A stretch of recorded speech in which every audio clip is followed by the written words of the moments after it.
উপহাৰ উপহাৰ উপহাৰ আপোনালোকে ঠিকেই শুনিছে যিসকলে মানে ৰাঘৱ চাবলৈ যাব তেখেতসকলৰ বাবে আছে এটা ডাঙৰ উপহাৰ আৰু সেই উপহাৰটো হৈছে খালী চকী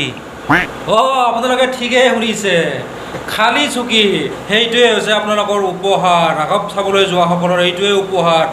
আপোনালোকে য'তে ইচ্ছা তাতে বহি চাব পাৰিব শুই শুই চাব পাৰিব ঘুমাই ঘুমাই চাব পাৰিব বাগৰি বাগৰি চাব পাৰিব দৌৰি দৌৰি চাব পাৰিব কোনো VIP চিটৰ কোনো কম দামী চিটৰ মানে পাৰ্থক্য নাথাকিব আপুনি য'তে মন যায় তাতে বহি চাব পাৰিব ৰাঘৱ আপোনালোকৰ বিশ্বাস হোৱা নাই তেতিয়াহ'লে ইয়াত চাই লওক আপোনালোকক দেখুৱাই দিছোঁ চাই লওক পাঠশালাৰ শৰ্মাটকিজত ৰাঘৱ চালে অভিনেতা যতীন বৰাই অধিক হলত মুকলি দিয়াৰ বাবেই ৰাঘৱৰ দৰ্শক সেৰেঙা যেন লাগিছে যতীন বৰা পত্নী নৱনীতাৰ সৈতে পত্নীৰ জন্মদিনত শ্ৰোতা দৰ্শকৰ সৈতে যতীন বৰা অহা বছৰ ইতিহাস থিয়েটাৰত অভিনয় কৰাৰ পিছত পুনৰ ছবিৰ কাম কৰিব কি ক'ব আপুনি কি মানে যথেষ্ট সঁহাৰি পাইছোঁ আৰু হয়তো কিছু কিছু ক্ষেত্ৰত কোনোবা হয়তো মোৰ প্ৰতি অলপ অভিমান ৰাখিছে